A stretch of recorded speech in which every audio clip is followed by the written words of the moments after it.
This is Hobby Talks, a podcast series exploring politics and policy-focused conversations with experts, scholars, and those guiding the most complex issues facing our region and state.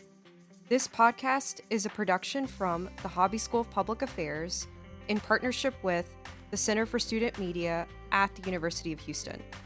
In this episode, Hobby Talks host Jim Granato, Dean of the Hobby School, goes inside the Texas Capitol with State Senator Molly Cook. Senator Cook shares insights into the 89th Texas Legislature, her policy priorities, and her advice for students interested in a public service career. Welcome again to Hobby Talks. I'm your host, Jim Granato, Dean of the Hobby School of Public Affairs at the University of Houston. I'm joined by Texas State Senator Molly Cook for our first episode of the year.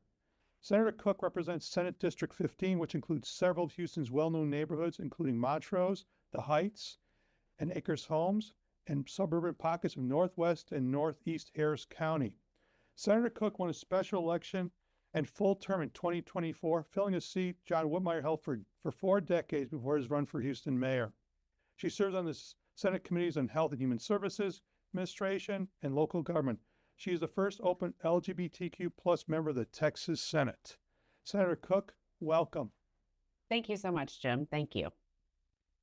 So we're about a month into the 89th Texas Legislature. As your first legislative session, is it what you expected? I love that question. I really try to keep my expectations to a minimum in life in general, and definitely when it came to joining the Texas Senate. Some things are exactly as I expected, and I've spent a lot of time advocating at the legislature as a volunteer organizer, and I just want to encourage folks, that was pretty good preparation to see how things work, get used to reading bills, but a lot of it every single day, I feel like I wake up and learn a million new things and have to ask my team to pinch me, so a mixture. Okay.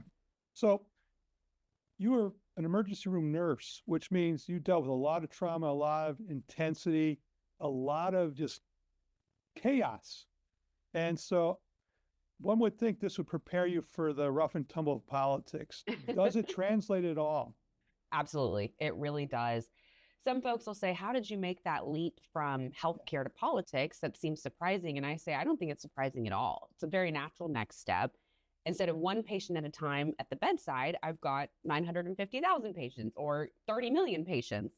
And I get to go upstream and really use that personal, intimate experience at the bedside to inform these kind of systems policy decisions.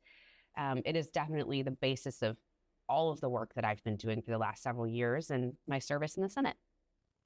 So you have this experience as an emergency room nurse, plus you're also a community organizer. How did those two things, let's put them together now, translate to your policy agenda at the Texas Capitol? We really view every single bill as a health bill. And I always tell folks, it's great to have a booming economy. We want thriving businesses. We want thriving communities.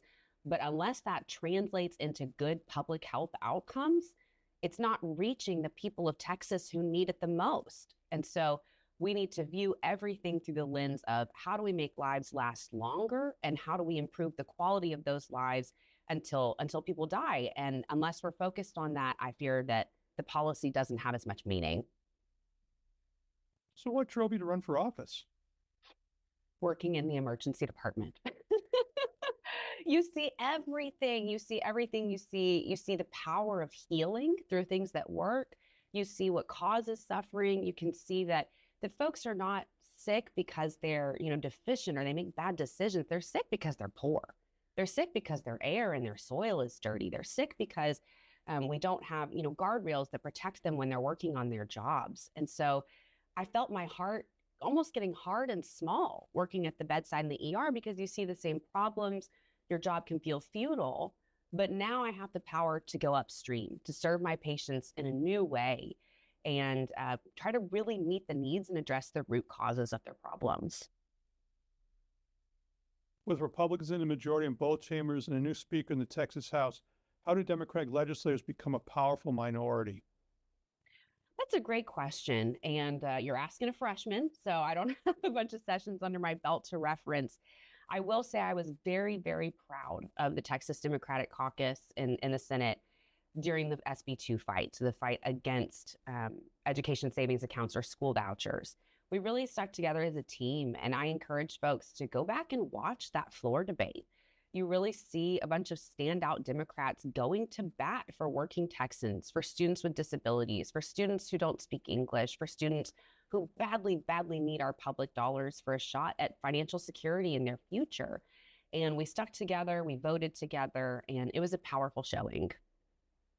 One of the things that Governor Hobby has told me on many occasions, that the culture in the Texas Senate, or in the culture of the legislature, in the Texas Senate, particularly when he was there, was very, well, there were still disagreements, but it was collaborative. People ate together. People, I use the word, drank together. I mean, they socialized together.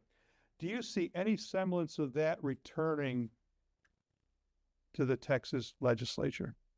I get that question a lot, and I really like it because I'm 33. I was born in 1991. I am not nostalgic for some calm, bipartisan, quote unquote, normalcy that the folks who are more senior to me kind of reference. And so my generation is hungry for change. We want something different. We're not trying to get back to the way things were. We're trying to move into a new normal. And I don't know how it was before. And I know that it feels really, really intense now, but we've been in worse places before and people have had less resources to organize. So I'm hopeful that we can move through these difficult spaces, these seemingly impossible impasses. We can move through it. If we organize, work together, and lift up the working people of Texas, there is hope for a really collaborative future that puts public health in the center of the conversation. But you do see potential for a coalition between Republicans and Democrats to build something. You see that happening. Absolutely. And I think it's important to focus on the grassroots, working people coming together for the needs of working people. Sometimes you find that those party lines seem to melt away. Yeah, there is such a thing as an 80-20 issue or a 70-30 issue, and then you just have to break down the details. It makes total sense. So what can Texans expect during a biennial lawmaking session with another revenue surplus? We're lucky in that regard in the state. We are. And what I'm really, really excited about, we've got a proposal for the PUC to study burying power lines and power infrastructure in Texas and all the major metropolitan areas. Having a surplus means that perhaps we're not having to take money from elsewhere to get those kinds of asks accomplished. So I'm hopeful for that piece of legislation. And then, of course, we're expecting a big conversation around water this session. Having a surplus means that legislators can think a little bit bigger, can open their imaginations for what is possible. Of course, I'd like to see those imaginations opened around things like thriving public schools or public transportation, clean air. Maybe some of these conversations are for the future or for outside the Capitol. But either way, Texas has got the money to do what we need to do to take care of our people. What a luxury. That's the luxury. So what are the strategies and priorities of the Democrats in the upper chamber? What do you see percolating? I think there's a lot of conversation about this kind of what can we do inside the Capitol versus what can we do outside the Capitol. And that is something that I ran on. That was the basis of my entire campaign, is how can we have life-saving incremental change, bite around the edges, as people say, inside the Capitol. And I can tell you as an emergency room nurse, those changes save lives. Removing a harmful clause or adding a protective amendment to a bill that, I don't fully agree with is meaningful. It saves lives and it matters to people. But then how do we as a caucus, as statewide Democrats, really turn outside the Capitol then and fight for the changes that we want to see on a larger scale by motivating and mobilizing the public? And those conversations, I hope, will be ongoing and fruitful as we move through the session. You are hosting one of our students in your office, providing them with a transformative opportunity, and we can attest to that. I mean, it's these opportunities to be part of legislators' offices and experiences changes their lives. In fact, many of them are in public service now because of it. But for our students out there, what advice do you have for people like our student Alex, your intern, who want to make a difference in politics and government? Well, I will just say that Alex is doing an absolutely fantastic job. We have 3 policy fellows, including Alex, and they are all just absolutely performing. And so we need you here. That's the message, is we need you. And I always tell young people, the two best pieces of advice that I got were just show up, just start showing up, go listen to hearings. You hear who's on your team, who's not, what they're saying, how these conversations go. You can really get plugged in by just starting to show up and take out the trash first, fold out the chairs. You don't always have to have a leadership position from day one to be of service. And then the other thing is love yourself and love your community. This is hard work. You've got to know yourself and feel really grounded in your values and be able to weather some storms. So it's important to know yourself, love yourself, take care of yourself, and then also to be in deep community with other folks who are moving in the same direction as you. You cannot do this work alone. And it's important to have folks who are going to carry you when you need it and people that you can carry when they need it too.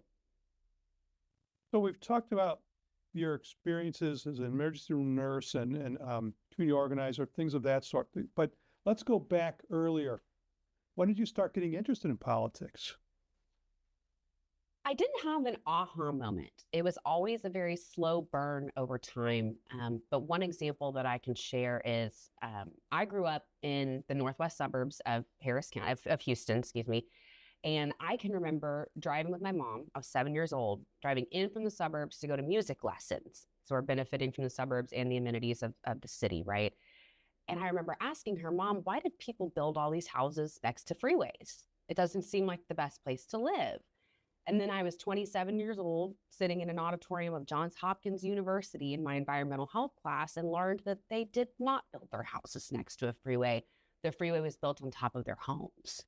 So when I moved back to Houston and learned that there were plans to widen I-45 and take 1,000 more homes, pave over more of the city, cause more flooding, traffic, noise pollution, air pollution, I thought, man, this is the opportunity to be on the other side of this thing. And that really set me on a course that led me to the Texas Senate. One final question. Is there something you would like to leave to our students? Some words of wisdom? I'll just reiterate, a wise congressperson that I just love dearly told me, we've been in a worse place before with fewer resources, and we've made change. So don't give up, don't disengage. Don't lose yourself in just the digital sphere. Stay grounded in your community. Dig in your heels and link arms, because tomorrow can be a better day, but only if we push for it and push for it together. Senator Cook, I want to thank you for this great conversation and for being our guest on Hobby Talks. And thanks again for your investment in the next generation of our leaders. And to our audience, we're grateful for your listenership.